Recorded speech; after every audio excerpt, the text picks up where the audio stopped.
This week's edition of our Four Questions Journalist Spotlight is brought to you by Leff Atlanta Media, Atlanta's best journalist database. Subscribe at leffsatlantamedia.com.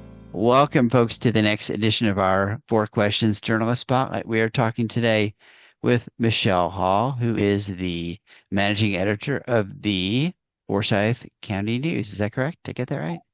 All right. Awesome. Well, thank you for taking some time to talk to us today. I always like to kind of talk to different folks who are doing, not just the metro wide media, but folks who are doing kind of very, very good work with hyperlocal media who are focused on specific counties and cities around town. I think that is so important, and I think it's the work that you do in your local areas is really important for residents to understand what's happening with their local communities and especially with their local government. It's folks like you that are keeping an eye on making sure our elected officials don't do things they're not supposed to do and are doing the things that they are supposed to do, right? We are certainly trying. Absolutely. That's our So goal. yeah. Well, tell me a little about what is the focus of the paper? What's your area and kind of what do you want to do as a local newspaper? Well, Forsyth County News has been around since 1908, and it's always been the paper of record. We print twice a week and we have an e-paper once a week, but our focus is digital first. And I mean, those are the times you're going to get the update on your phone way before we can get the paper sent to the printing press and get it to your door. And now it's delivered in mailboxes, not on your front lawn. But anyway, our focus is keeping everything local. We really do stick to the county. We do have sister publications in Dawson County and Hall County, which are bordering counties of Forsyth. And so we will share regional type stories that affect people. Usually they're like linear stories. But it's definitely keeping everybody up to date with what's happening in Forsyth County. And by the way, a lot of people say Forsyth, but I learned it's Forsyth. So just a little pronunciation lesson that most people don't know, especially if you're not from there. But we definitely are keeping tabs on government, on growth and development. Most people want to know, why are trees being torn down, what's going up. And then dining is huge. So we try to keep our dining scene up to date and let people know when new places are opening up and what places are closing.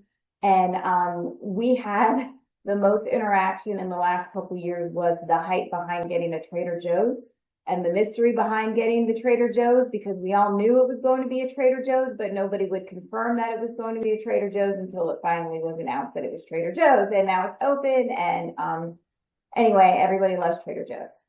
That's great. Yeah, we've been trying to get one on our side of the town, and it's like we keep getting the no response. Like, nah, we don't know what's happening. We don't, it's like, why doesn't Decatur have a Trader Joe's? You would think that would be the place, right?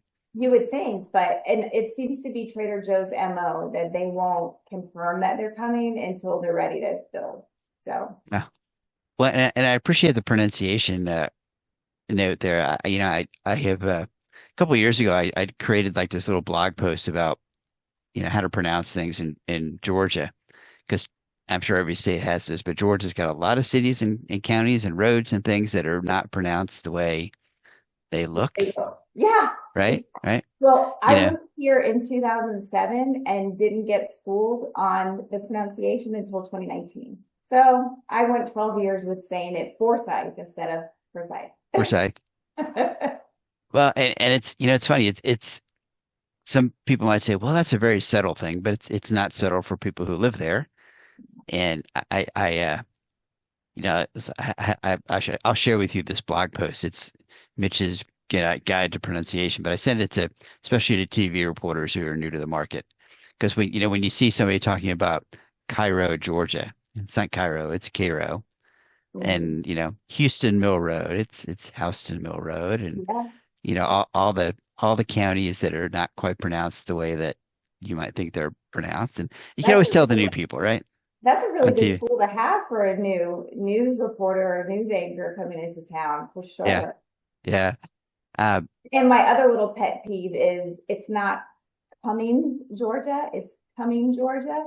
So I've had to tell a few PR um, emails that I've gotten as few PR agents, oh, by the way, FYI, our city is called Cumming, not Cummings. There's no S at the end. oh, really? They messed that up? Yes. How do you mess that up? I mean, I don't know. That one seems pretty obvious, right? Well, I mean, I get Gwinnett or Chambly. I hear that a lot. It's like, want to add eh, an S, Cumming, the autocorrect always comes up, or it highlights it as a misspelled word. But oh, anyway. oh yeah, yeah. I can see that. I can see Yeah, that. Um, so how old did you say the paper is? How many years has it been in 19, publication? 1920? 1908. 1908. Wow. Okay. That's Yeah, and incredible. it's yeah, it's been through, several owners, different iterations, but we are owned by Metro Market Media and have been for terrible of me that I don't know the year by heart, but it was before I got there. So Sure. yeah, and Metro Market Media is based out of Savannah, and like I said, they also own Dawson County News and Okay. the Gainesville Times. So it's nice to have a nice regional partnership, and we all work well together. Yeah, and there's, as you said, there are certain stories that are fine to be shared across a couple of different papers if it's not if it's important, but it's not necessarily just just for one city or one county. Mhm. And but then there's certain things that you want to kind of keep it tight. You want to keep it focused. I mean, I remember years ago I was talking to a newspaper editor in somewhere in South Georgia, kind of maybe in the Waycross area, and he said nope, that's across the county line. I said, well, yeah, but this is like, like it's like important to your people too. It's like says if the second coming happened across the county line, we probably wouldn't cover it. I Let's said, not okay. I said, say that I have to draw a line somewhere, and I usually go by the map, but second coming, maybe I would make an I exception. know I don't know. It's funny. 30 years later, that's one of the it's a line that just kind of stick. It's just really funny, and it That's was and I good.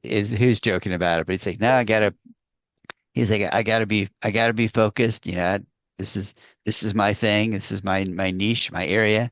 Uh, yeah, because I can see, that we in PR we call it project creep. It's like somebody says, well, can you just add this on, or can you just add this on, and all of a sudden you're doing twice the work that you're getting paid for, right? And so I respect someone who says, not gonna. This is the line. We're sticking to the line. We're not gonna cross it because once you cross it, then somebody says, well, you crossed it. You did that last time, so why can't you do that this time, right? Exactly. And Yeah. that's the excuse I say every time. As soon as I do it once, then I'm going to get called out for it and I'm going to be expected to do it again.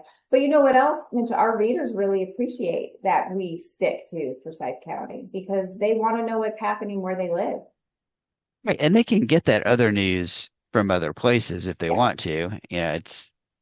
But yeah, you're absolutely right. Especially if it's something you're getting in your mailbox, you want to know that what you pull out of the mailbox is going to be something that is really going to affect you, and you're not going to look at it and say, okay, this is two counties over. I don't. This doesn't. I don't care about the millage rate in this county. I don't care about somebody adjusting the police force in this county. Yeah, it's gotta draw the line.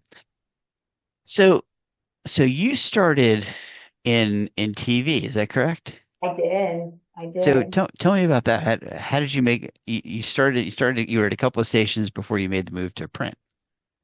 Yes, I worked at two stations in Miami and two stations in St. Louis, and my dream was always to host the Today Show. And so I went to college and for broadcast journalism, and then realized after sending out my resume and resume tape to 200 markets around the country, the only one that really got back to me for an on-air position was in Greenville, Mississippi.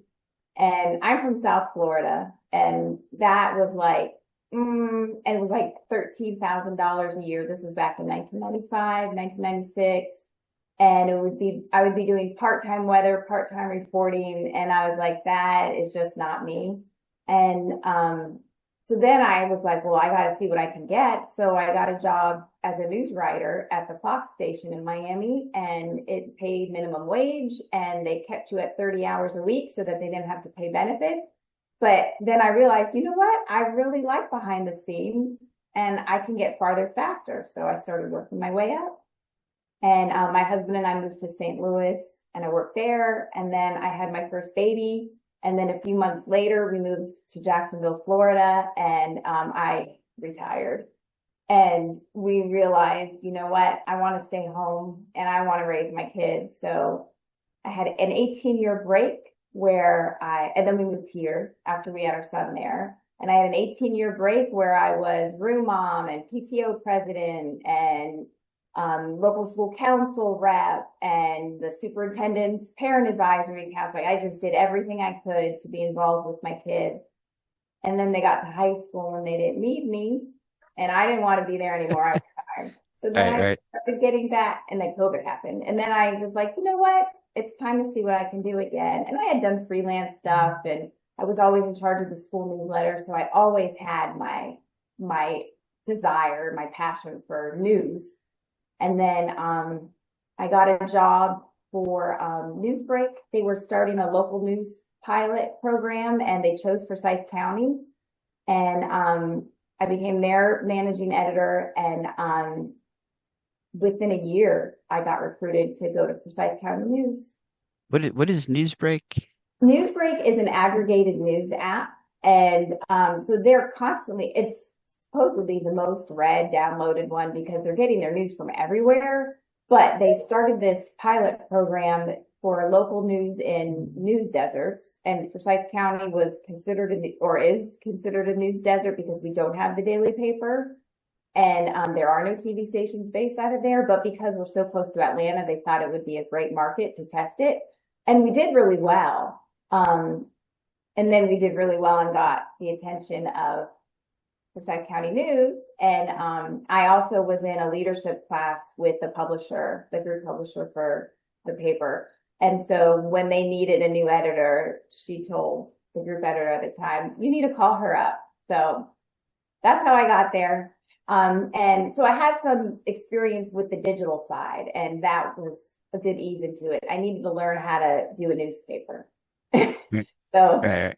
I learned a lot of new terminology and, different principles. It's not the same as learning broadcast journalism, but the philosophy is still there. Yeah, I mean the storytelling philosophy. I mean the kind of obviously the format, but a lot of papers, especially if they're in a digital format, are incorporating some video and some, Yeah. definitely obviously a lot more photography and all. And one of my pushes has been to make our writing style more conversational because people aren't interested in reading long form articles anymore. They don't have the attention span. So I would like to say that's one of the things I brought to the table is by having that broadcast background, I know how to write more succinctly and get the point across without setting it up in 6 paragraphs before you get to it. Tell a story in a minute and 40 seconds, right? Oh my gosh, that would be long format. It's interesting. I mean, there's certainly a place for long format newspaper stories. Yes. I do sometimes feel like when I see a story that, spreads over 8 pages of a newspaper, I hesitate. It's kind of like, okay, do I have time to sit down and do that now? Yes. As opposed to, okay, there's a short story. I'm going to get the gist of it. I'm going to get the basic facts that I need. And I'm going to I mean, literally some of the papers I'll be reading and it's like, okay, that looks interesting. I'm going to come back later when I have a little more time and when I have 20 or 30 minutes and read that story. But more often than not, I do not. Because Sunday morning read when you're being lazy around the house and having an extra cup of coffee or tea, and then you can sit down and read those longer ones, but Right, right, exactly. And that becomes the kind of the balance, right? When do you have the short story versus when do you have that longer piece? When do you do a multi-part series, that kind of thing? you got Um, it. what are there some local stories or issues that you want to be covering, things that are kind of top of mind that you want to address? Um, it's tricky where we are because it's a traditionally conservative county and it has grown in diversity and it has grown in numbers. But I don't know if you're familiar with the history of the county. It was an all-white county for so long, and yes, Yeah. Oh yeah. so we've covered that, and I Yeah. mean they've covered that endlessly before I got there, since I got there. It's been covered, but we do need to do more stories about how the look of the county has changed beyond just, oh my gosh, they're taking down every single tree and everyone complains that it's starting to look like Gwinnett County. No offense to Gwinnett, just, overly developed. But the color of people's skin, the different faiths that are there now, the different political identities they have, the there's actually people from the Democratic Party that run for office, and some of our readers don't like that, but we cover it because it's happening. So those are important stories to cover. We were looking for a Pride event to cover. There were no Pride events in Forsyth County for Pride Month. Yeah. So I feel like we're doing a disservice by not showing everything, but if it's not happening, it's not happening. I can't make it up. Right, right. And it's not, and obviously it's not your job to report on something that isn't happening, right? Right, right. Oh, but I've Yeah. gotten I've gotten some angry emails for covering a protest that was put on by the Democrats. Like, but it happened. Just Yeah. because the majority of the people don't vote that way doesn't mean that they didn't have that protest in the Cumming Square. Like, There was this story that one of the TV folks did a couple years ago about the county, and I'm trying to remember. I think there was something in there about there were some editions of the newspaper that were missing from the archives or something, ooh, from 60 or 70 years ago or something. I'm trying. I'll have to dig that up for you. It was an interesting investigative piece. Uh, anyway, okay. So what what is something kind of cool, fun, interesting about Michelle that people might not know about? mm, I used to act when I was younger. I made a couple of commercials when I was like 5. And I did school plays and I was a cheerleader, but I love going dancing. Love, love, love, love going dancing. And I grew up in the 80s and early 90s in South Florida when Miami bass was it. If you're not familiar with Miami bass Yeah, and yeah, yeah, stuff. yeah, yeah. So yeah, there's a lot of booty shaking going on. All right. So the next couple of questions are kind of a little bit of what I call the lightning round. So you don't have to Okay. do like hugely long answers, but um, first one is, and you can pick one or the other for this first question. What's the last book you've read or the last podcast you've listened to? Read a book right now, but I just listened to an audiobook. I just finished it yesterday. It's Nate Bargatzy's Big Dumb Eyes. And I'm a big fan of comedy. I love going to comedy shows. And that was really enjoyable. And I like listening to memoirs because I feel like then they're my friend and they're telling me their life story when it's a celebrity. So I really enjoyed listening to his. All right. Favorite local restaurant? I'm not going to give you a fancy one. This is going to sound kind of lame, but hear me out why. But are you familiar with the chain PITA? Don't Do know you have that one. Peter? It's Mediterranean quick service food. Okay. And the reason why is because of the owners at the particular one that we frequent, because they know us, we're regulars, they treat us so well. I have dietary issues and they always get my order right. So when you have special requirements and you go to a place where they make you feel welcome and not, like you're putting them out because of your dietary restrictions, it's just wonderful.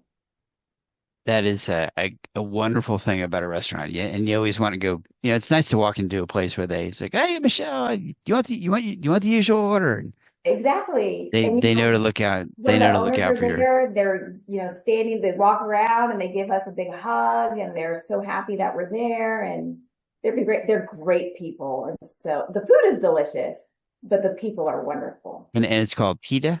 PITA, it's called PITA Mediterranean Street Food. There's Okay, and several. let's give a shout out to where they're located. Oh, they are on Atlanta Highway off of Bethelby Road, which is also called Peachtree Parkway, which is also 141. But Right, right. in Southwest for South. I'll tag them and when we post this so they get a little love also. Um, Oh, great. all right, favorite guilty pleasure. Oh my gosh. That's watching The Young and the Restless every day. I've been watching it since I was in the womb. When my mom was pregnant with me, it started, and I've been watching it ever since. And my mom still gives me a hard time. You still watch that? No. Yeah. She's given up, but you're still watching. She gave up decades ago. That's great. That's great. All right, favorite local getaway. Um, I have a really tight friend group and we like to go hiking and explore different places that are within driving distance. So I can't give you one specific one, but anywhere they want to take me, because I don't like to plan trips. They'll just say, we're going here, and then I'm game. You seen there's North Georgia hiking group Facebook page that's pretty active. Oh, really? Yeah, they're always I don't hike in North Georgia a lot, but I for some reason I'm in the group. But they're always I I have aspirations, right? I like to hike. I don't like to hike like the Appalachian Trail necessarily, but I like to hike. No, like we have Sawney Mountain. If you ever want to come to Forsyth County, we actually have a mountain here, but it's doable. It's like a mile and a half to get to the top. Yeah. And at the top, it's the Indian Seats and it overlooks county. It's beautiful. So I like Okay. doing that. And it's called Sawney Mountain. Sawney Mountain, Sawnee. Okay. All right. And last question is favorite non-work hobby. Probably gardening, especially right now because I keep picking off tomatoes and zucchini and cucumbers from my garden on a daily basis. So right now it's blooming. Like I That's love good. it. And we've had a good amount of rain, so that's probably good for your crops, right? Yeah. And for Of my course. water bill. Because it means less water for me to have to put there. There you go. There you go. Is there anything else about the paper that we haven't talked about? Any kind of special features, special sections, anything else coming up that folks should look for? Um, well, special features we've got our Life in Forsyth magazine that I just finished getting all of the content together for. That's mailed though. That's not in the paper, but it gives everybody who moves to the county, and it still goes out to people who live here, all of the important information you need to know when you move here, but also, places to eat, things to do, fun stuff is just your general like welcome guide. But It's called I would like to make a plug for why it's important to support local journalism. And absolutely. we are subscription based, and there's a reason we are subscription based because advertising is not what it used to be. Because you can get news from so many other places, but there's nobody else that is in our community reporting on everything that is happening every single day, that is taking the time to go to the meetings, to break down what the government is passing, to break down what the school board is working on. And you could do that as a citizen, but not everybody has the time. But we're doing that for you. And for anywhere from $7 to $18 a month, that's 1 to 3 trips at Starbucks. You can stay in the know and find out what is happening in your community and not just comment on a headline you see on Facebook. So How that's how it. that's good. How big is your staff? We have 3 full-time reporters and 1 visual journalist who does photography and videography. And she just started in January and has been the best addition that we've had because we have just upped our visual game.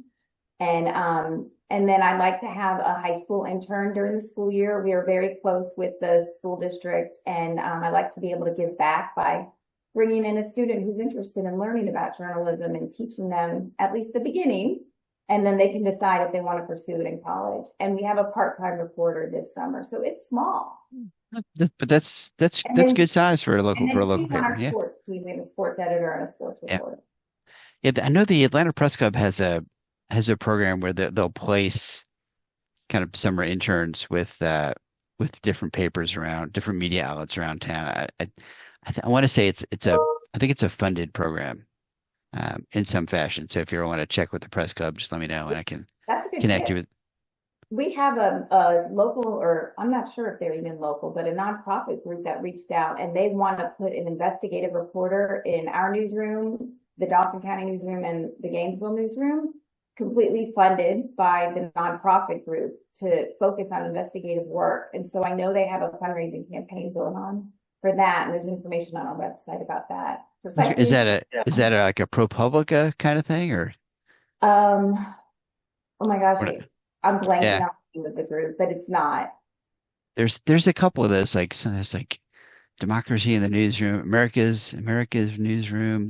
There's a couple of those kind of funded positions that I've seen around Georgia. And then there's a couple of some groups that'll fund like environmental reporters, that kind of Yeah, thing, focus on sustainability, environmental issues, and it's kind of one of those where let's okay, we're going to fund this position. Obviously, they don't tell the reporter exactly what to report on, but they right. kind of you're funded to report on these kinds of issues, right? This one's called the Forsyth Journalism Fund. I just looked it up. Okay. Forsyth Journalism Fund. Okay, that's great. That's great. We have been talking with Michelle Hall, who's the managing editor of the Forsyth, Forsyth. Oh, Forsyth. crap. Now, You're Forsyth. Now so I'm going to say it close. wrong. Forsyth. Pardon? You were Forsyth. so close, yeah. I get it. Forsyth County News. Um, so now I can figure out how to say it wrong now. Forsyth. Okay. Yeah, you get that in your head. It's like, okay, say it 10 times real fast. Forsyth County News. Uh, Thank you, Michelle, for taking some time. Oh, and I want to make sure, tell everybody the website address for the paper. It's forsythnews.com. And we have an app. You can find us on your browser, or you can download our app. It's a free app. And then we have our print as well. And your social media handles, are they all like Forsyth They're all News? Forsyth News. Okay. We're on Instagram, Facebook, X, and TikTok. We're getting quite a following on TikTok, believe it or not. Yeah, I need to up my TikTok game. I'm not doing as well as I could be there. So, all right. On that, I will say thank you very much, Michelle. And Thank you. as every week, folks, remember if you want to see our archive of journalist spotlights, go to either YouTube and you can find just search for Questions Journalist Spotlight. If you want the audio version, you can find that on Amazon Podcasts or Spotify or anywhere else where you find your audio podcasts. You will find our archive of podcasts. And if you're looking for our database of Atlanta media, Leff's Atlanta Media, go to leffsatlantamedia.com and sign up today. And if you want to hit the subscribe button right here, go ahead and do that.